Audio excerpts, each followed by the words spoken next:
কালকে রাত 3টা পর্যন্ত ঘুমাইতে পারছিলাম না। আমার তো টাচ মোবাইল নাই। আমার ছেলের মোবাইলকে বললাম যে বাবা তুমি একটু ফিলিস্তিনের খবরটা দাও তো। যখন আমি দেখলাম ফিলিস্তিনের 1/3 ধ্বংস হয়ে গেছে, তখন আমি আর ঘুমাতে পারি নাই। কালকে আমি এই ক্লাবের থেকে স্কেয়ারগুলো সংগ্রহ করেছি। এই সকালে আইসা এই মুক্তিটা পুতুলকিকাটা বানাইছি। বানানোর পরে আমার তো শক্তি নাই, সমর্থ নাই।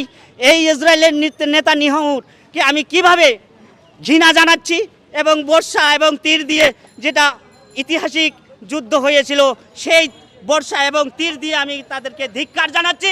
এবং যদি কাছে পাইতাম তাহলে আমি নিজেও শহীদ হইতাম এবং তাদেরকেও শহীদ করার মতো কলাকৌশল তৈরি করতাম। এই আবেগে আমি